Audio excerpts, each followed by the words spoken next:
السلام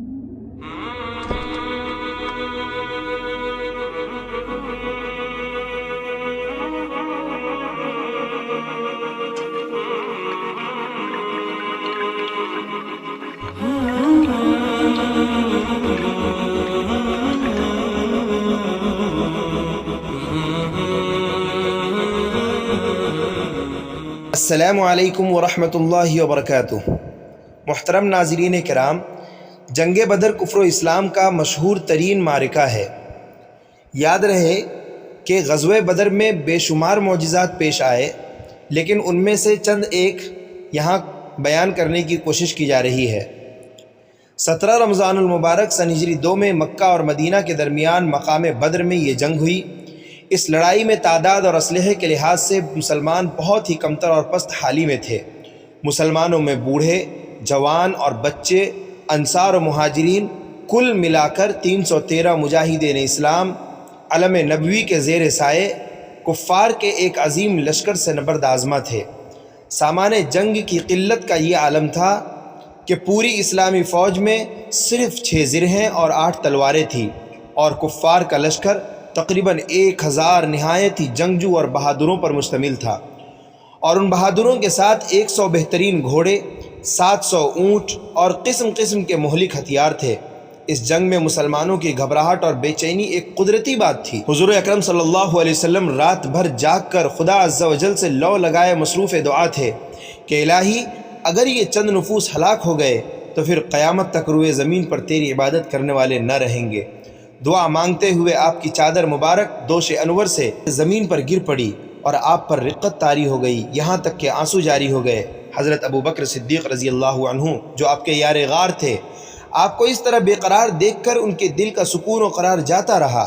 انہوں نے چادر مبارک کو اٹھا کر آپ کے مقدس کندھے پر ڈال دیا اور آپ کا دست مبارک تھام کر بھرائی ہوئی آواز میں بڑے ادب کے ساتھ عرض کیا، حضور اب بس کیجئے، اللہ تعالیٰ ضرور اپنا وعدہ پورا فرمائے گا۔ اپنے یار غار صدیق جانثار رضی اللہ عنہ کی گزارش مان کر آپ نے دعا ختم کر دی اور نہایت اطمینان کے ساتھ پیغمبرانہ لہجے میں یہ فرمایا کہ سیہزم الجمع ویولون الدبر۔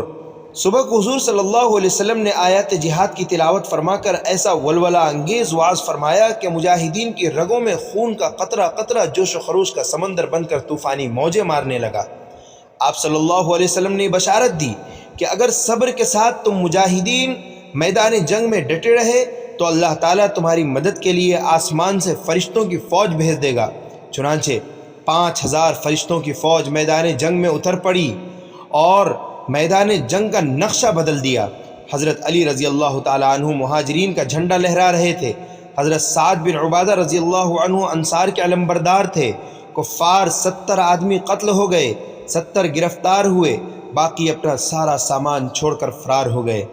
کفار کے مقتولین میں قریش کے بڑے بڑے نامور سردار جو بہادری اور سپاہگری میں یکتائے روزگار تھے، ایک ایک کر کے سب موت کے گھاٹ اتار دیے گئے، یہاں تک کہ کفار قریش کی لشکری طاقت ہی فنا ہو گئی۔ مسلمانوں میں کل 14 خوش نصیبوں کو شہادت کا شرف ملا، جن میں 6 مہاجر اور 8 انصار تھے، اور مسلمانوں کو بے شمار مال غنیمت ملا جو کفار چھوڑ کر فرار ہو گئے تھے۔ مذکورہ واقعے سے اور معجزے سے جو درس ملتا ہے وہ یہ ہے کہ جنگ بدر میں مسلمانوں کی تعداد اور سامان جنگ کی قلت کے باوجود فتح مبین نے مسلمانوں کے قدموں کا بوسہ لیا۔ اس سے یہ بھی سبق ملتا ہے کہ فتح کثرت تعداد اور سامان جنگ کی فراوانی پر موقوف نہیں، بلکہ فتح کا دار و مدار نصرت خداوندی پر ہے کہ وہ جب چاہتا ہے تو فرشتوں کی فوج آسمان سے میدان جنگ میں اتار کر مسلمانوں کی امداد و نصرت فرما دیتا ہے، اور مسلمان قلت تعداد اور سامان جنگ نہ ہونے کے باوجود فتح مند ہو کر کفار کے لشکروں کو تہس نہس کر کے فنا کے گھاٹ اتار دیتا ہے۔ مگر اللہ تعالیٰ نے اس کے لیے 2 شرطیں رکھی ہیں، ایک صبر اور دوسرا تقوی۔ اگر مسلمان صبر و تقوی کے دامن کو تھامے ہوئے خدا کی مدد پر بھروسہ کر کے جنگ میں اڑ جائے تو انشاءاللہ تعالیٰ ہمیشہ اور ہر محاذ پر فتح مبین مسلمانوں کے قدمیں چومے گی، اور کفار شکست کھا کر راہ فرار اختیار کریں گے یا مسلمانوں کی مار سے فنا ہو کر فنار ہو جائیں گے۔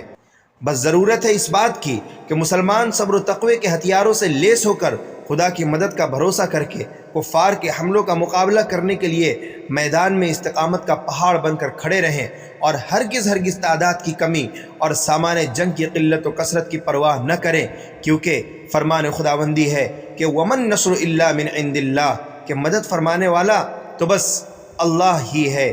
سچ کہا ہے کہنے والے نے، کافر ہو تو تلوار پہ کرتا ہے بھروسہ، کافر ہو تو تلوار پہ کرتا ہے بھروسہ، مومن ہو تو بے تیغ بھی لڑتا ہے سپاہی۔